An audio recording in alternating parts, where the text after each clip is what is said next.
Greta really made a meal out of the hi Barbie, hi Ken, hi, that whole bit, and then hi Alan. And yeah, now people on the street say hi Barbie a lot. Probably. I like it. I'd rather people be shouting that at me than other things. So this is true. I'll take it. For the rest of your life. For the rest of my life. First of all, well, congratulations on your reasonably successful film. Congratulations to you. Thank you. So you're a producer on the movie as well. How did you know a Barbie movie would connect with audiences in the manner that it did? Or did you know? Yeah, it's like 90% of me was certain that this would be a big deal and a massive hit. And then like 10% of me thought, no, this could go so badly wrong. But I went after Greta Gerwig from the beginning to direct and hopefully write as well. And then she invited Noah to write with her without really even consulting him. But it meant we got two brilliant brains on the project. And it really came down to her saying yes to this. I had no doubt that this was going to work as soon as she said yes. And she was always your first choice then? First choice. Okay. I just wasn't going to let her say no. I had met her before because I've wanted to work with her for a while. It was a pretty long process. It was about 6 years ago. We got the property. First we had to, it was set up at Sony. We got it out of Sony, set it up at Warner Brothers, got Mattel's blessing to let us produce, then went after Greta. Okay. And then it was like the writing process. And yeah, obviously I didn't know it was going to have the kind of be the cultural phenomenon that it ended up being. When did you realize that that was what it was going to be? I knew there'd be big reactions to, I could say, it was all the way along, I was like, okay, I think people are picking up that we're trying to do something interesting here. The fact that it's Greta Gerwig, people were like, Greta Gerwig in a Barbie movie, what? And so that was the right reaction. That's what I was hoping for. And then, the pictures of Ryan and I rollerblading on Venice Beach came out and like, went even wider than I was expecting that. I was like, oh, people are going to notice, of course, but it went kind of crazy. And it was starting to occur that, oh, this might even be bigger than I'm even thinking. And I believe in this more than anyone. So of course. I'd been thinking big for it, and it still turned out bigger than I expected. Hey, Barbie. Yeah. Can I come to your house tonight? Sure. I don't have anything big planned, just a giant blowout party with all the Barbies and planned choreography and a bespoke song. You should stop by. In terms of this sort of the version of the film and the adaptation or the idea of it, were Mattel cool with that from the beginning? Did you have any kind of pushback with how kind of radical you were trying to make? Or yeah. Mattel were amazing to let us do this. Mm-hmm. And they're a character in the film. Yes. Which I don't think they were expecting at all. But they had no idea until the script was done. So Greta and Noah's process is to go away and not let anyone see the script. Okay, even you? Until they're totally finished. No, even me. We would kind of because it was COVID, so they were writing it during COVID. We would do, talk over Zoom and check in and be like, how you guys going? And it was so fun because you could watch Greta and Noah they're like, oh, we're working on this idea. So they'd tell us, working on this idea. And then they kind of when you talk to a comedian, you can tell sometimes they're testing bits on you. They kind of test bits with each other, and we would just sit and Tom and I would just sit and watch them and be like, yeah, because Ken's probably, Ken would probably be like, and say something, and then she'd jump in and be like, yeah, it's kind of and then before you know it, they're kind of writing a scene, but verbally and in front of you, and it's a fascinating process. And they write chronologically, so they don't map something out and then write it, which a lot of writers obviously do, but they write themselves into corners and write themselves out of corners. Yeah, like we used to do as kids, just write the story and then... and let it unfold. And I think because of that, the story has a quality of, you not getting too far ahead of it, because they didn't know where it was going to end up, really. So it was fascinating to kind of watch their process. And I think the movie is so, amazing and original because of that process. But then, came the day where the script was in our inbox, and Tom and I sat down on the couch to read it. And even on page 1, I was just like, oh, wow, okay. It's going to be hard to convince them to let us to do this, but I'm loving it. It started with a Kubrick reference, completely redoing 2001: A Space Odyssey. And I was like, oh, I don't know if this is what Mattel had in mind. And then by the end of the script, I was just like, wow, they're never going to let us make this. It's such a shame that this brilliant piece of writing will never see the light of day because they're never going to let us make this. And they did, thank God, and a massive credit to them. But it was a lot of conversations about getting them comfortable with being very, very, very uncomfortable. So they had a sense of humor. They did. Yeah. And, you know, Mattel, they're a toy company and they haven't made a movie before. So Yeah. there was also like a educational process of like, oh, okay, this is what you're reading on the page. It took a second for me to realize that some of their concerns could be assuaged just by explaining the process of Yeah. You know, for some things they're like, but Barbie's saying this. And I'd be like, okay, but this is how I'm going to do it. Yeah. And then I'd say it and they're like, oh. And I'm like, see how my face is telling you that I don't think that. Okay. But the words are saying that. Yeah. But that's subtext. And there's subtext all through that, you know. So, and they'll be like, oh, okay. So and then still there's some jokes where they're just like, do we have to use the word fascist? Do we need that bit where Mattel employee gets shot? Do they have to be shot? You know, we're like, yeah. So there were certain jokes. And I was so prepared to like fight for certain jokes, and then like, you know, to explain like, no, we have to have that joke because it this and this and this, and some of them they're just like we're fine with, and then other jokes I didn't think they'd have a problem with, you know. But it was never a case of, oh, they didn't like that, so let's cut it. It was no, we need to explain why we think that should be in, and get everyone, like I said, comfortable with being uncomfortable.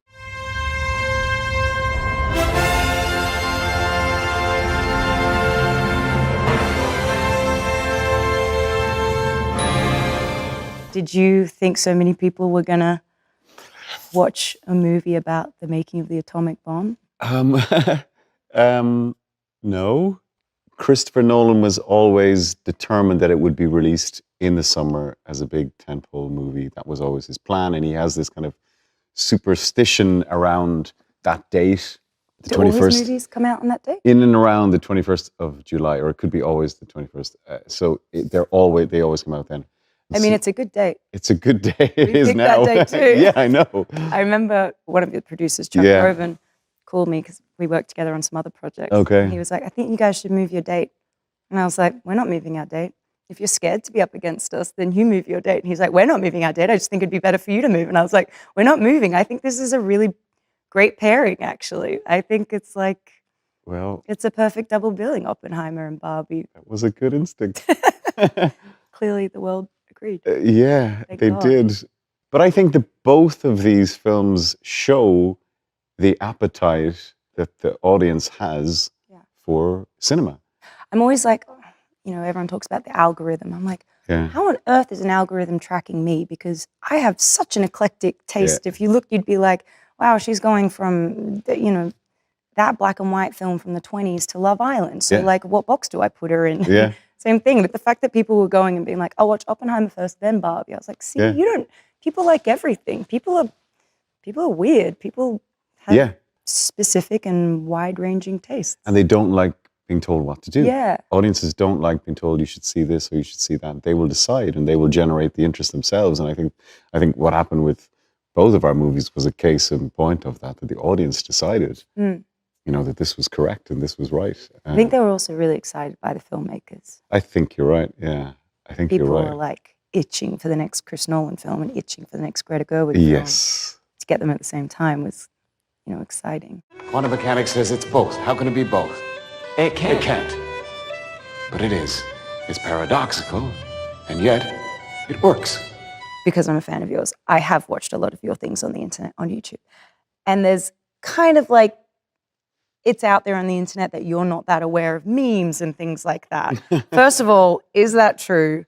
And second of all, if that is true, were you even aware of the Barbenheimer like phenomenon, or were you just blissfully unaware because you use a dial-up phone or something? No, I have teenage boys. I have 2 teenage boys, so they keep doing this. So, and I do know what a meme is. Now I know that there are memes about me not knowing what a meme is. It's a great meme. But it's like inception of memes, a meme within a meme. It is.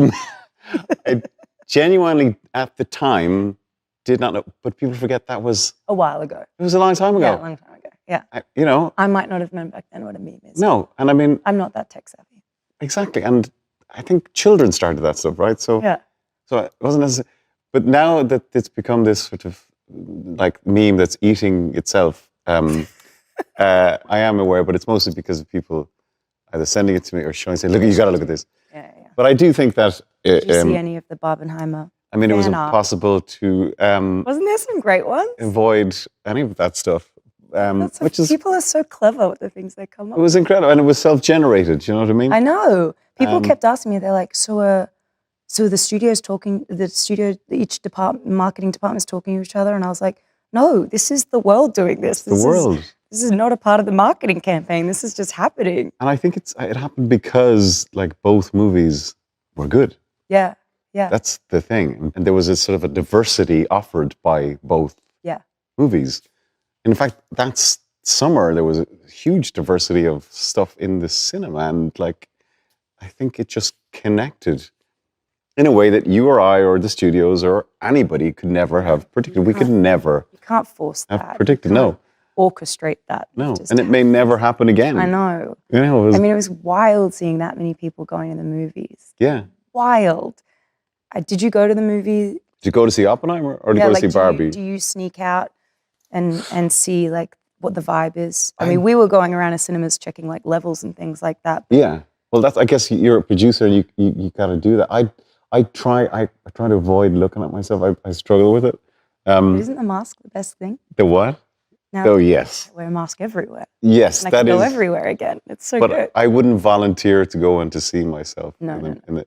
But I do know that Chris and Emma, Chris Nolan and Emma Thomas, his wife, producer, I think they were sneaking into... Checking how it's... Yeah. But then like the fact that people were going dressed up as Barbie or dressed up as Oppenheimer to go and see the movies multiple times, it's kind of so flattering and, you know, kind of overwhelming and so great for cinema. Totally. Yeah.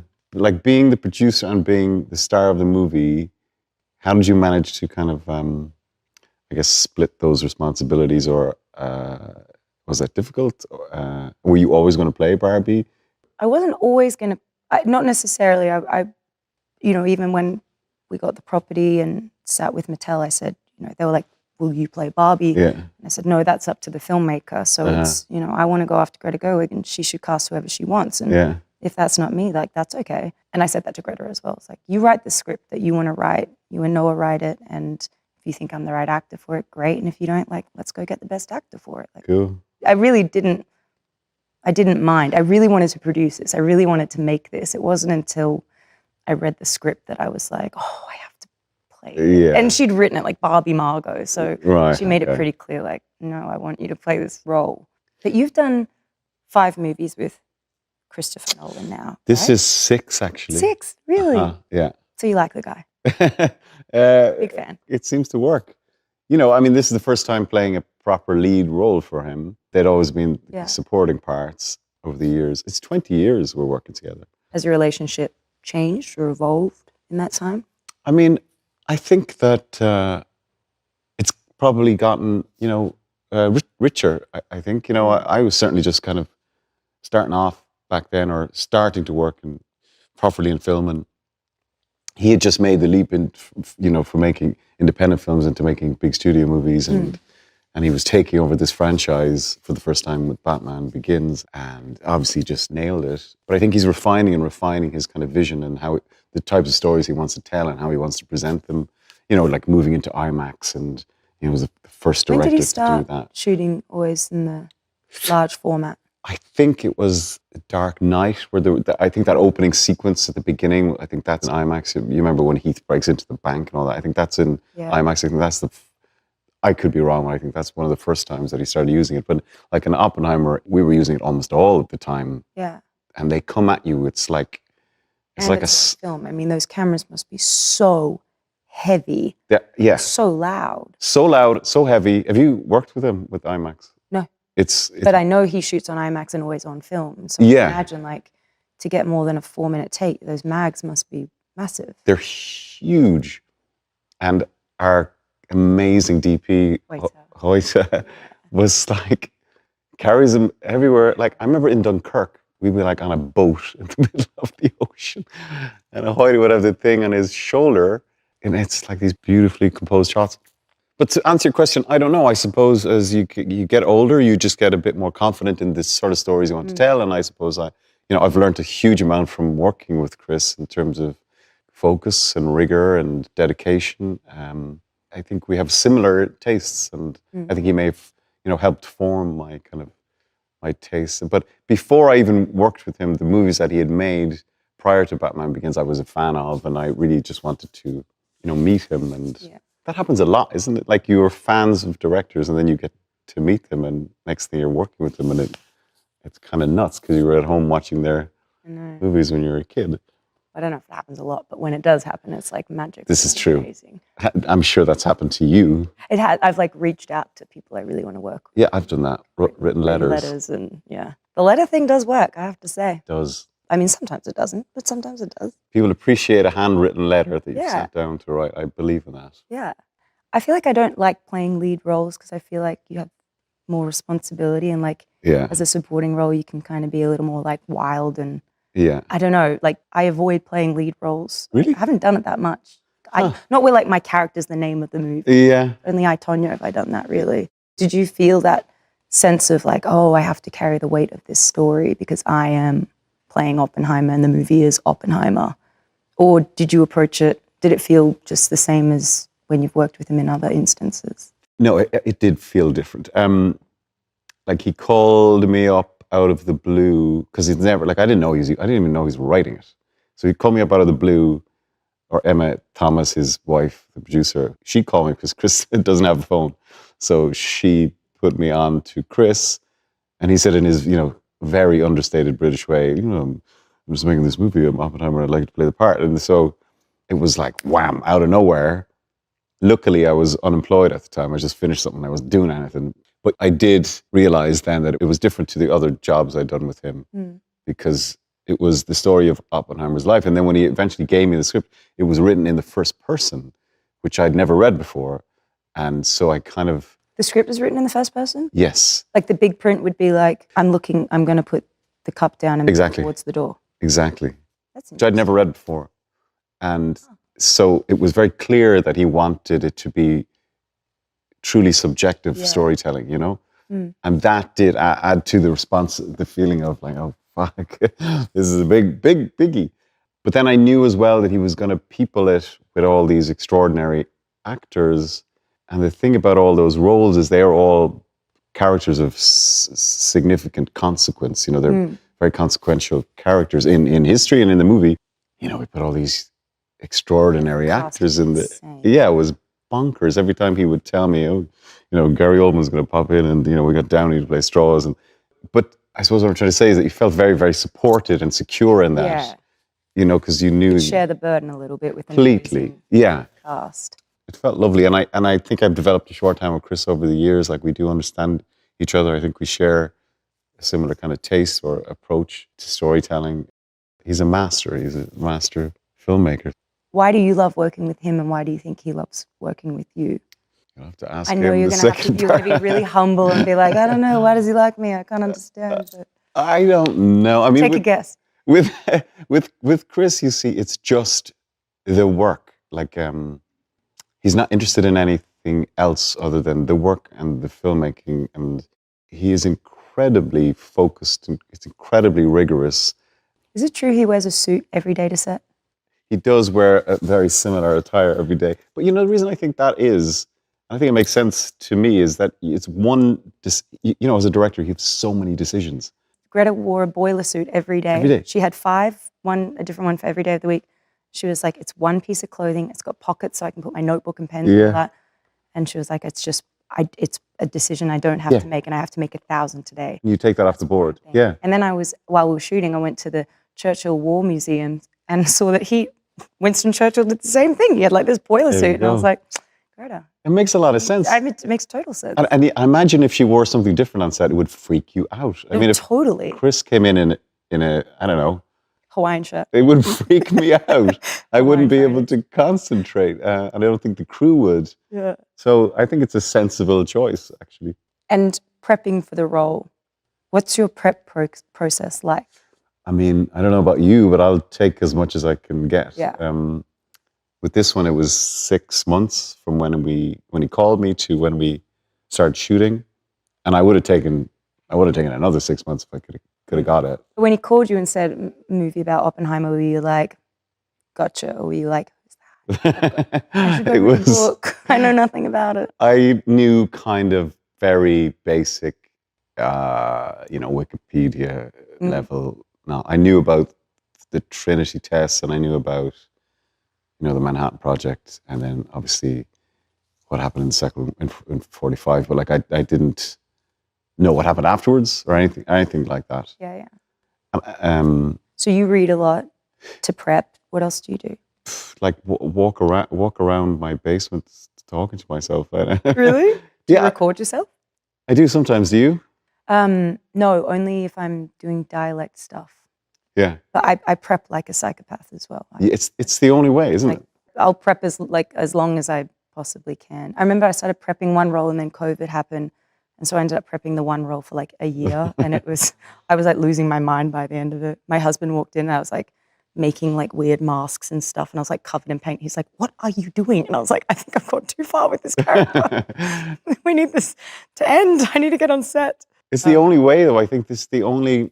Because then I can walk on set and just be like totally free. Yeah. But if I hadn't prepped, like I'd be so terrified. Like when I hear some other actors, I like look at their script and there's nothing written on it. I'm like, I'd be so terrified if I didn't have like a bazillion notes and thoughts. Because then I'd be having all those thoughts on set as opposed to just like... Exactly. And I think, when you get on set, time is your most important commodity, as you know, and the last thing you want to be doing is figuring it out.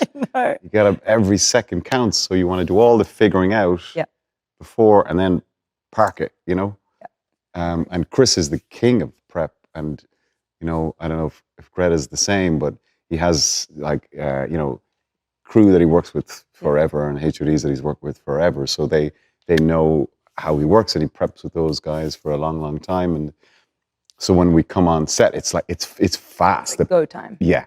And it's really, really fast. And he just kind of expects excellence from everyone. I love that. Yeah, which I think all the best ones do. Yeah. And I think everyone gets that. It's an unspoken thing, right? Yeah. I thought if I could find a way to combine physics and New Mexico, my life would be perfect. And tell me about casting your movie then. What was your kind of goal or plan to when you were casting it? Then what was your... I mean, most people's names were written into the script. Oh, really? Like I was Barbie Margot, and it said Ken Ryan Gosling. Like wow. Everyone, Greta kind of manifested the cast she got. Also, everyone was so keen to do it. Yeah. And a lot of people signed on to do like a long movie where they've got a pretty small role. And agents were like, why would we let our client be busy for this long and for this much screen time? But, their clients would be like, no, I want to do it. I want to work with these people and I want to work with Greta. And we just said from the start, like, let's make a massive dance party, invite everyone. And it was like that on set. Like, it was so fun. Every day was so fun. And we'd be playing music and we would dance in the morning. Like, the crew cast, everyone would like dance in the morning. Really? Just to like get everyone. It was so funny because we were shooting at Leavesden. Other films like the Fast movie, like Fast 10 or whatever, they'd like come over and they're like SWAT gear kind of be like, what's going on in here? And we're like, it's Barbie Land, come in. And wow. People were just like gravitating towards the set because they and our actors, everyone would come in on days that they weren't even working just to hang out. Just to hang because it was so fun. Like you just wanted to be there with everyone, and it was such a good group. Like, I think you can kind of feel that in the movie. I do think that stuff transfers. Definitely. Yeah. And I think it all trickles down from the top. Like whatever mood the director sets, it's like it seeps into everything. And Greta just sets like the most like joyful space. Yeah. I mean, I can't speak to her other sets. I wasn't on them, but I mean, she's so joyful and supportive and exciting and she's just brilliant. And you can feel that. And I don't know, I always think of it like, it's like when little kids can sense that their parents are like angry or frustrated, even if like a parent's like, I'm fine, but they're slamming the dishes, like a kid's going to be like a little bit like on edge, even if they don't understand it. They're like, that happens on a film. So like I've seen that happen where you can just feel everyone tensing because your director or someone else in a position of, importance is giving that vibe, and everyone's suddenly like a little apprehensive, and that's and we just did not need that vibe. It has for to a come from Barbie the top, set. doesn't it? Maybe that would work for some movies, but that wasn't going to work. For Yeah, I don't enjoy that. It's just not funny though. It's it can't go to work. Like, I don't know, if you're going to be vulnerable, I feel like you need a place that's trusting and caring. Yeah. Going back to the prep question. Yes. Do you work with an acting coach or a dialect coach or like movement coach or do any of that kind of stuff? Or did you train to be an actor? No, didn't train to be an actor. No, kind of started doing theater when I was 20. Yeah. And then did an awful lot of theater for like 4 years, kind of exclusively, and then started getting little parts in movies. But I did use a dialect coach on this one because the voice was so specific. Yeah. Now, we weren't trying to do an impression. I can't really, it's not in my wheelhouse to do impressions. I don't have that skill. And, with accents, for me, it's like going to the gym for your mouth. You know what I mean? It takes a long time. Australian mouths are like the laziest. Right? It's Really? literally like a gym workout. But you guys do Americans so brilliantly, always. So that's because we have to like build the muscles. Well, you have to like, build the muscles in your mouth to do an American accent. Really? I just thought it might be closer in tonality or kind of timbre or tonality or vowel sound. I think we also, because we grow up watching so many American things. In Ireland. Australians, like between our soft palate and hard palate, we've got 1 centimeter of space. Americans have 3. So just an American mouth just has more space. Oh, wow. And then because of that, like we use our lips more and our tongues are lazy. And so when you're doing an accent, you're building that muscle and creating that space. That's why I think it would be harder to be American doing an Australian accent, because I don't know how you'd have all that space and have all that muscularity in your mouth and suddenly like make it weak and small. I don't know. That would be so hard. Aussies always do brilliant American, I think. Well, that's good. I love it when I hear that we've got a good rep. Well, you certainly do with me. The Irish have a great rep.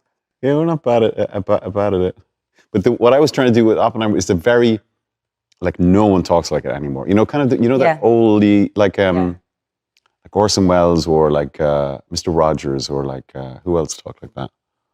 So, anyway, you don't hear it. I mean, it wasn't even that many decades ago that people really did speak like that. And every time I'm researching an accent, I'm like, surely it wasn't that, exaggerated. And you hear a recording and you're like, no. It was. Wow, we really have gotten so lazy. We really have. And I think it's become so kind of homogenized because of this connectivity in the world. People sound quite similar in different parts of the world, don't they? Did you have access to a lot of, archival footage in order to replicate the mannerisms or physicality of Oppenheimer? Yes, there's a lot of stuff online, like just on YouTube. God, I love YouTube. Love a bit of YouTube. It's like my biggest tool for any character. Disappear down there, can't you? The problem with footage of him was mostly him giving lectures, so it was quite performative, it wasn't... the real him. Yeah.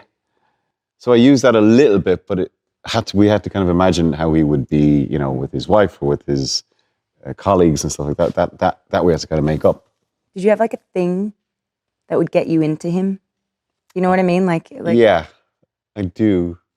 Physically, there was loads of pictures of him, and he always stood with his hand on his hip. And you see all these pictures because he was such a slight man, but he always stood with this very kind of jaunty angle with his hand on his hip. So I nicked that pretty quick, early, as a sort of a physical thing. And then Chris Nolan kept sending me pictures of David Bowie, like in this sort of thin white Duke era with the big voluminous trousers. Yeah. Wow. Man. So we kind of stole that a little bit. Chances are near zero. Near zero. What do you want from theory alone? 0. And how about you? What was your process then? Because it's such a difficult character it's this kind of 20th century iconic, not a real person. Yeah. How did you figure it out? So weird prepping Barbie as a character. Because it was like all my usual tools didn't apply for this character. So I usually, I have the things that I do, and I work with an acting coach, and I work with a dialect coach, and I work with a movement coach, and I read everything, and I watch all the things. And when it's a real life person or whatever, it's the things that you were talking about. If it's a made up person, whatever, I rely on animal work a lot. And I was, maybe 45 minutes into pretending to be a flamingo or whatever, and I was suddenly like, it's not working. the animal isn't helping me with Barbie. I was like, oh God, I don't know how to find her. And it was like, normally I do a couple, like I have a couple of things I normally do.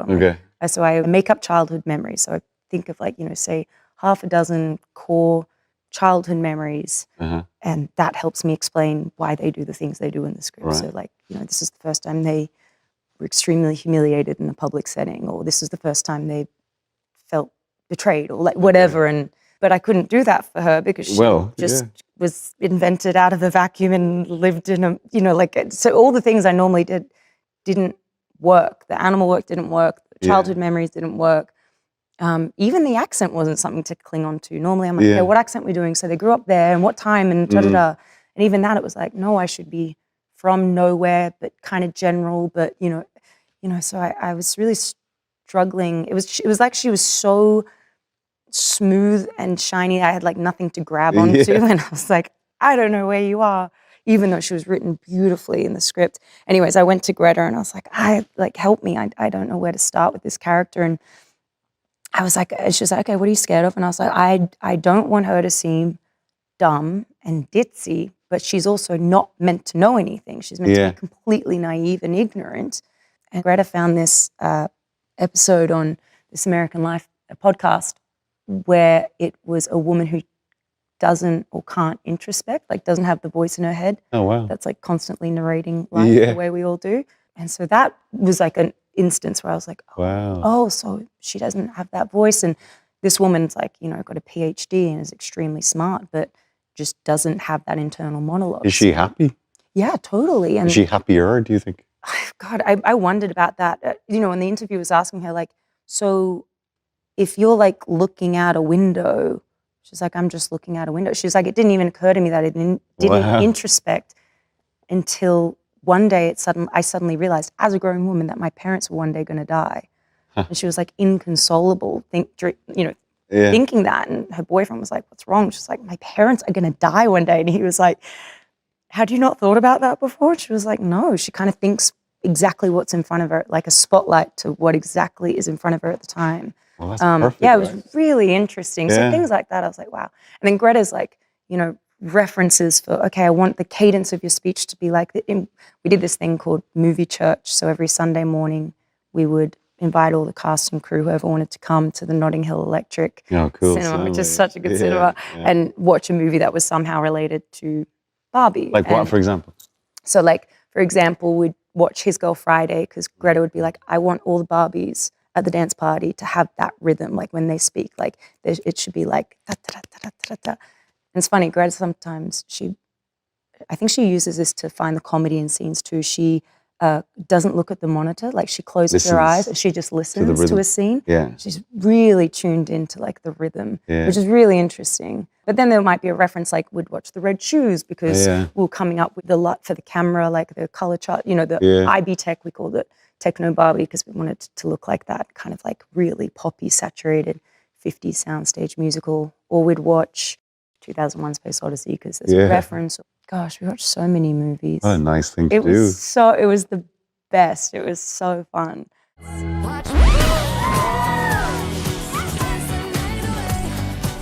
Coming up with the character was weirdly difficult, and I wouldn't think playing a Barbie would be difficult, but then I realized I had nothing to grab onto, and it did take me a second. But I did know, and it was evident in the script, that I wanted there to be an evolution between how she is at the beginning and who she is at the end. And at the beginning, she is a doll and she doesn't introspect and she's never experienced something like shame and she's never experienced, there's so many things she hasn't ever experienced. Yeah. And so she's certain. She says everything with absolute certainty and she moves with absolute certainty. Yeah. She's wide and open to the world because why wouldn't you be? There's nothing bad. There's no pain. There's nothing bad. She can say happily to Ken, like, you can go now. I don't want you here. Like, I want to see my friends. It's my house, not yours. Night. Like, and it can be like that. And then towards the middle, it starts getting shaky and wobbly and fragile and vulnerable. And by the end, she is human. She's become human before she's even realized to ask for that. And so we did a couple things, wigs got smaller, less hair, more realistic.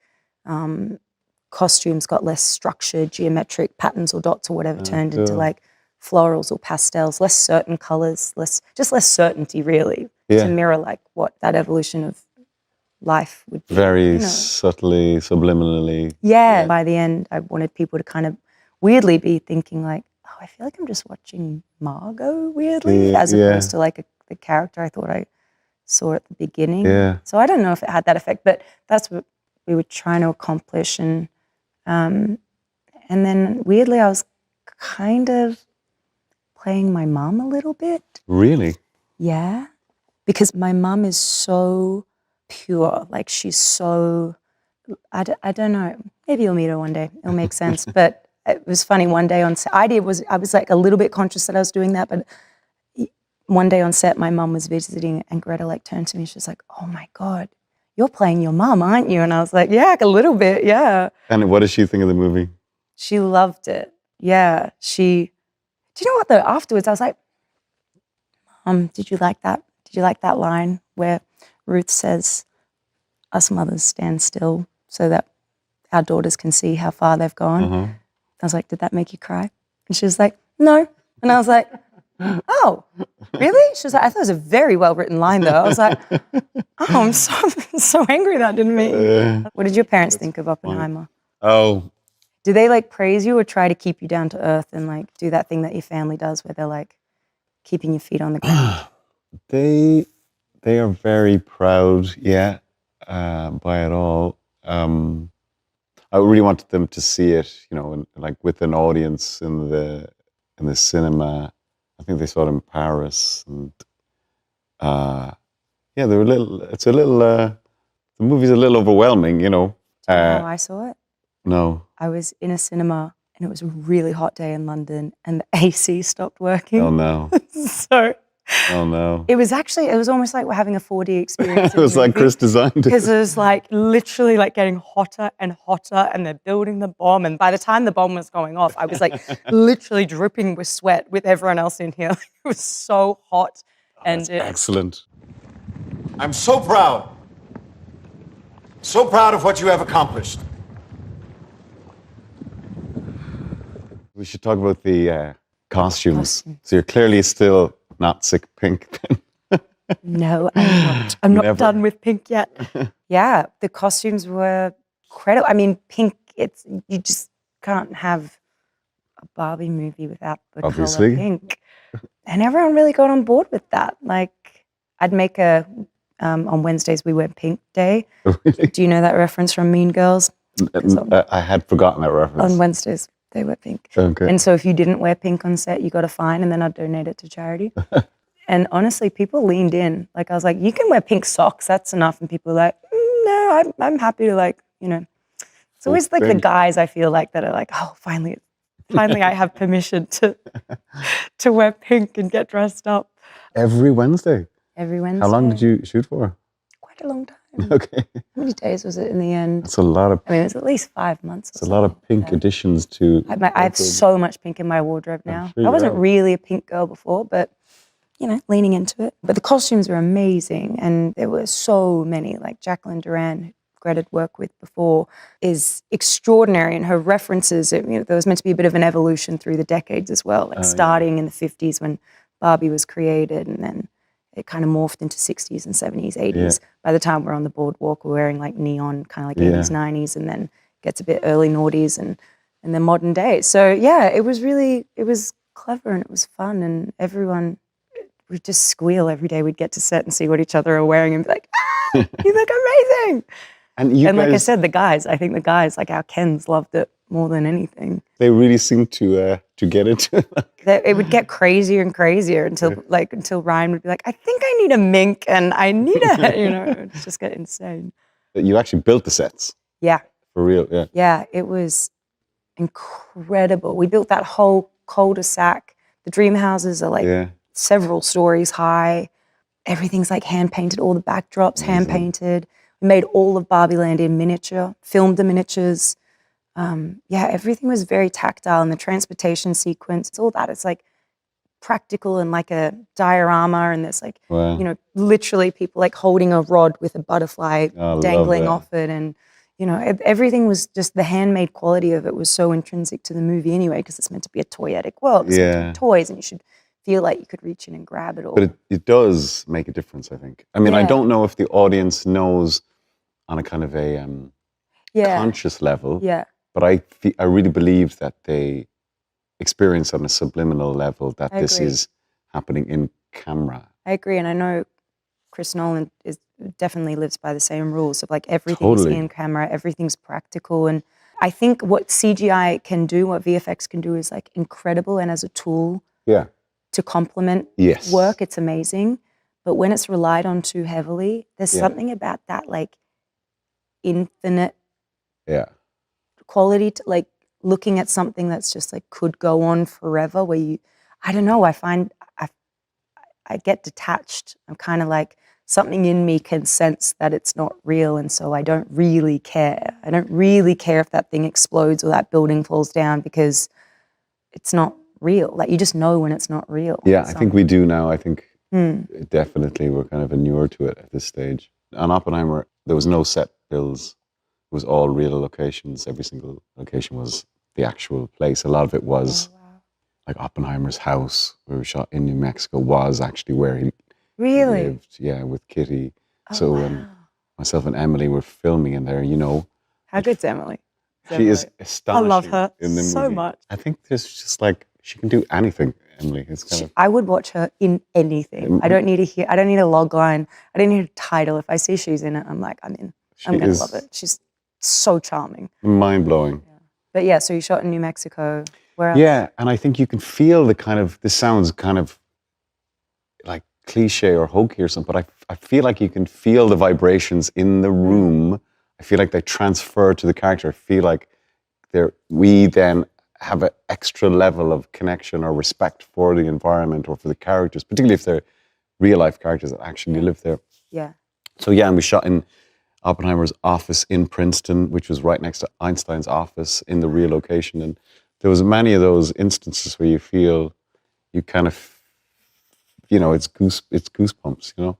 Like, I'm not a superstitious person or anything like that, but No, you feel the vibes. You feel it. Yeah. Chris wanted that. Yeah. And for example, the last sequence in the movie, you know, they flash backwards and forwards to it, but you know, the whole big hearing at the end, that was in this horrible, shitty, little bureaucratic, tiny room somewhere outside of LA. And it was really hot, and we were all of us stuffed into this room with this huge IMAX camera. You know, we could have easily built that in a big stage and pulled away the walls, but Chris wanted it to feel like claustrophobic, you know, sort of awful feeling that you would have had in one of those rooms. And they deliberately wanted to put him in a room like that to make him feel like he was worthless and that it was kind of meaningless, and to demean him. Wow. And it worked. Yeah. Can I ask something off topic? Sure. In my opinion, there are two kinds of people in this world. There are the people who are obsessed with Peaky Blinders, and then there's the people who haven't seen Peaky Blinders. Right. I obviously sit in the first category. So can we please talk about Tommy fucking Shelby just for like 1 minute? Sure, if you like, yeah. What was it like? Oh. I mean, that was years and years of your life. Yeah, it's like 10. That was also 10-year adventure. We started shooting that at the end of 2012. It's so crazy. Yeah. I love the song that plays at the very end of the last season. Oh, yeah. All the Tired Horses. Yeah, Lisa O'Neill. I love that song so much. Yeah. It's on my cry playlist. Like, cry on set. It was a Dylan song, and she took it and just like... It's so good. Yeah. Love it. She's special. Is there going to be a spin-off movie? I mean, I'm open to the idea. Really? You know, I've always thought that if there's more story to tell. Of course there's more story to tell. Well, we'll see. I mean, rode off on a horse. Like, what now? Who knows? I guess. Please do it. Please. Well, that's very kind of you to say. I mean, I'm totally open to the idea. But, you know, I also do think it was a kind of perfect... I know. 6 seasons. I know. And we managed... You don't want to wreck it. Well, it's kind of sometimes hard to kind of move into the film format. And I do like the ambiguity of the ending. know. But I'm always open to like a great script. You know, who wouldn't be? Who wouldn't be? Good. Oh, Do thanks people for just come up to you all the time Yeah, but a lot. Yeah, a lot. and say, Tommy fucking Shelby? They do. Yeah, yeah. And have you lost a lung smoking all those cigarettes? It wasn't great. But then, of course, I did Oppenheimer, and it's like a pipe and a. I and literally fags. thought that I was watching it. I was like, we need to get him to a doctor. Yeah. He's smoked so many cigarettes on The thing screen. about those Herbals. now they have a warning on the herbals as well. Do they? Yeah, so you can't win. Shit. You know. So if people shout at me, Tommy Shelby, is it inevitable that people? I would imagine they shout at you, but they might go, "Hey Barbie" or whatever. Is that what happens? A lot of high Barbies. Yeah. A lot of, yeah. It's funny because the waving thing wasn't that big of a thing. And then on set, it just got bigger and more ridiculous to the it kinda point where it grew. was like, the waving was like so, something about Barbie, like she needs to be so earnest that she's almost a dork. But she's like, but you're kind of like, no, but I still like you. Yeah. And somehow waving really like, really just summed that up. And so we just kept doing it and doing it. And then Greta really made a meal out of the hi Barbie, hi Ken, hi, you know, that whole bit. And then hi Alan. And yeah, now people on the street say hi Barbie a lot. Probably. I like it. for the I'd rather rest. people be shouting that at me than other things. So This is true I'll take it for the rest of your life. for the rest of my life. And tell me, speaking of that, do you feel like there's a sequel in the works? If you're asking me about a peaky movie, You're allowed to ask that because I did ask you the thing. I